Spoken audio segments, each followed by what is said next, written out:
का विधि महाविद्यालय, जहां मिलेगी आपको लॉ करियर की नई दिशा, अनुभवी फैकल्टी, आधुनिक सुविधाएं और शानदार। 2 दिन पहले सायरा थाना क्षेत्र के बरोड़ा में हुए सड़क हादसे के बाद फैले बवाल के मामले में पुलिस ने बड़ी कार्रवाई की है। हाईवे जाम करने, पुलिस पर पथराव करने और सरकारी संपत्ति को नुकसान पहुंचाने के आरोप में सायरा पुलिस ने अब तक 50 से ज़्यादा लोगों को गिरफ्तार किया है। सभी आरोपियों को शनिवार को उदयपुर न्यायालय में पेश किया गया। इस दौरान कोर्ट परिसर के बाहर भारी पुलिस बंदोबस्त भी किया गया। वहीं बड़ी संख्या में ग्रामीण और समर्थक भी मौजूद रहे। कोर्ट के बाहर लोगों ने पुलिस प्रशासन जिंदाबाद के नारे लगाए। गिरफ्तार लोगों में कुंभलगढ़ विधानसभा से बाप पार्टी के प्रत्याशी डॉक्टर राम मीणा भी शामिल है। बताया जा रहा है कि सड़क हादसे के बाद हुए हंगामे में डॉक्टर मीणा की भूमिका को लेकर पुलिस जांच कर रही है। जांच के बाद उन्हें हिरासत में लेकर न्यायालय में पेश किया गया। सायरा थाना पुलिस ने बताया कि घटना के बाद हालात पूरी तरह नियंत्रण में है। इलाके में एहतियातन पुलिस बल तैनात है ताकि दोबारा कोई अप्रिय स्थिति न बने।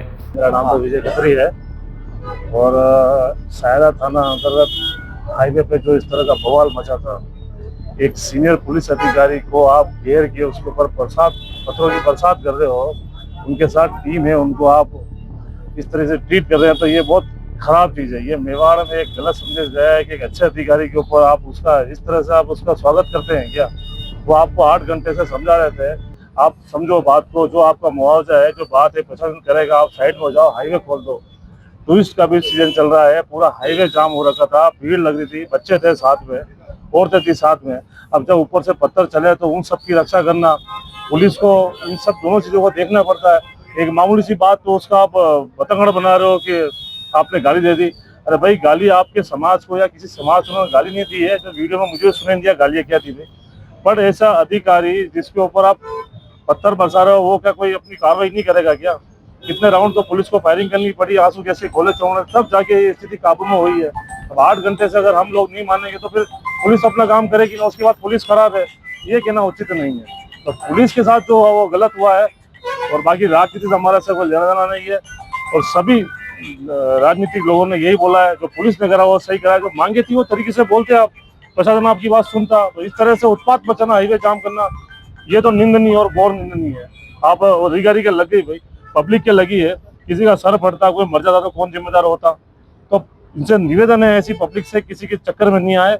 अपनी राजनीतिक रोटियां जो सेक रहे हैं, थोड़ा उनसे आप दूर रहे बस। बरवाड़ा सायरा में जो हादसा हुआ है आदिवासी क्षेत्र में, उसमें जो भी घटना घटी है, उसमें हम उस घटना की बहुत ही निंदा करते हैं। उसका कारण ये है कि पुलिस प्रशासन जो थी वो आदिवासी भाइयों के, गांव के और उनके समर्थन में वो वहां पे जाकर व्यवस्था को सुचारू रूप से चलाने का कार्य करने के हिसाब से पुलिस प्रशासन वहां के, पर कुछ असामाजिक तत्वों द्वारा जो पुलिस प्रशासन के ऊपर हमला किया गया, पुलिस के ऊपर पथराव किए गए, ये बहुत ही दुखद घटना है। बहुत ही इसकी मैं निंदा करना चाहूँगा और मैं समाज वालों से, उदयपुर वासियों से भी निवेदन करता हूँ हाथ जोड़ के कि ऐसे असामाजिक तत्वों के खिलाफ सख्त से सख्त कार्रवाई की मांग की जाए। और हम अभी आईजी साहब और एसपी साहब के पास इसी विषय में आए हैं ज्ञापन देने कि ये जो असामाजिक तत्व है, इन्होंने जो भी ये हरकतें की है, इनके ऊपर सख्त से सख्त कार्रवाई की जाए। और साथ ही मैं लोगों से भी अपील करना चाहूँगा कि इस तरह की जो घटना है, ऐसे अंजामों से दूर रहें और ऐसे घटना जो लोग करते हैं उनसे सख्त से सख्त दूरी बना के रखें और उनके खिलाफ कड़ी से कड़ी कार्रवाई करने में सहयोग करें। सभी क्षेत्रवासियों को एडवोकेट हेमचंद यादव का नमस्कार। अभी बरवाड़ा सायरा थाने में जो पत्थरबाजी की घटना हुई है वो बहुत ही निंदनीय है और हम सभी सब समाज की ओर से उसकी घोर निंदा करते हैं। प्रशासन के विरुद्ध इस प्रकार का समाज का आक्रोश ये शोभा नहीं देता है। अगर उनको कोई मांग भी थी तो वाजिब मांग के लिए उनको जो प्रक्रिया अपनानी चाहिए, वो प्रक्रिया के विरुद्ध अगर उन्होंने कोई ऐसी कार्रवाई की है तो वो शर्मनाक है। न्याय सभी को मिलता है। न्याय के लिए जब हम न्यायिक और पुलिस प्रशासन के विरुद्ध ही अगर अपन ऐसी कार्रवाई करेंगे तो न्याय की उम्मीद किससे करेंगे? जब पत्थरबाजी की घटना जिस किसी कारण से भी हुई, ठीक है ना, मैं किसी पक्ष विपक्ष की बात नहीं करता, मगर समाज को ये नहीं चाहिए कि वह अपनी जाति को हाईलाइट करते हुए और प्रशासन के विरुद्ध कठोर कार्रवाई की शब्दों का प्रयोग करते हुए कार्रवाई करवाने की मांग करें। उनकी ये मांग भी नाजायज़ है।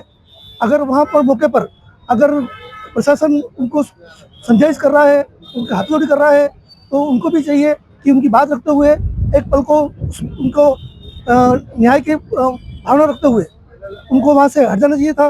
और जिस प्रकार से उन्होंने सोच समझी पत्थरबाजी कर रही है, वो सोच समझी किसी न किसी राजनीतिक रूप से या असंगठित तत्वों का किया धरा है, उसमें पूरे समाज को बदनाम किया जा रहा है। ऐसा नहीं होना चाहिए और पुलिस प्रशासन के विरुद्ध अगर ऐसी कोई कार्रवाई होती है तो भविष्य में किसी भी समाज के लिए यह शोभनीय नहीं रहेगा। मेरा सभी से निवेदन है कि इस पत्थरबाजी घटना में जो भी आरोपी हैं, जो षड्यंत्रकारी हैं, जो असंगठित तत्व हैं, वो स्वयं आगे नाम बतावें और प्रशासन का साथ दें और न्याय की तभी आप न्याय प्राप्त कर सकेंगे। धन्यवाद। 23 अक्टूबर को कुंभलगढ़ जाने वाला जो नेशनल हाईवे है उस पर एक एक्सीडेंट हुआ। एक गुजरात नंबर की गाड़ी थी जिससे एक्सीडेंट होने से एक व्यक्ति की, जो मोटरसाइकिल चालक था, उसकी डेथ हो गई। उसके बाद उसके परिवारजनों और कुछ लोगों ने नेशनल हाईवे को जाम कर दिया। काफ़ी भीड़ बढ़ गई थी वहाँ पे और काफ़ी स्तर पर उनकी समझाइश की गई नेशनल हाईवे को खोलने के लिए, क्योंकि उस समय टूरिस्ट सीजन चल रहा है और काफ़ी भीड़ भाड़ भी है।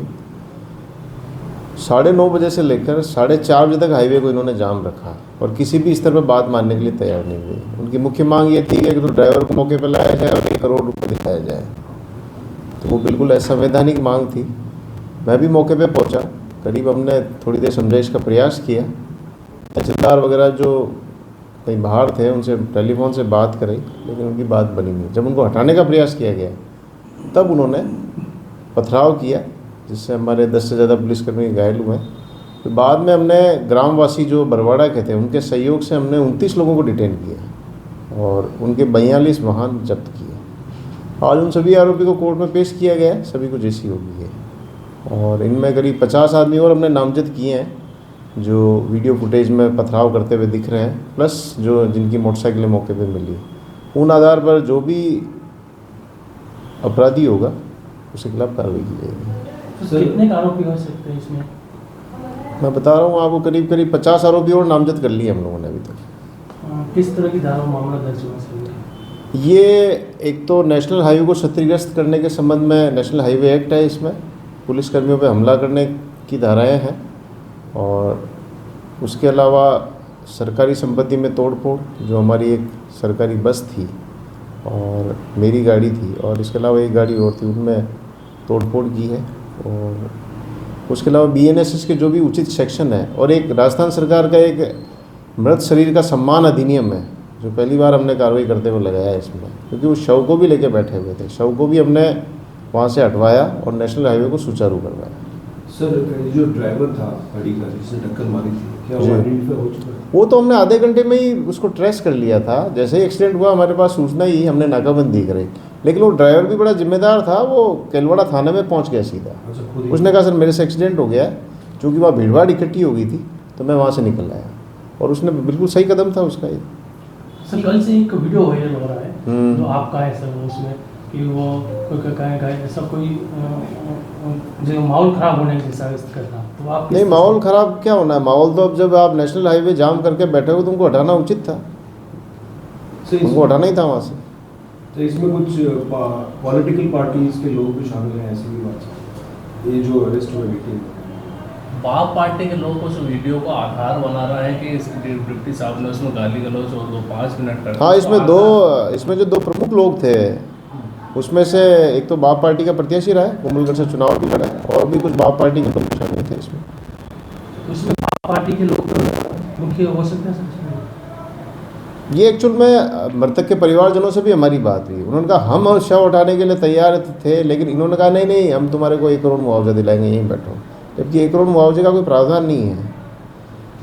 एक स्पेशल आपको सर्टेन धाराओं में FIR दर्ज करनी होती है और उसके बाद जो भी मुआवजा मिलना है वो कोर्ट से मिलना है आपको, और वो मिल भी जाएगा।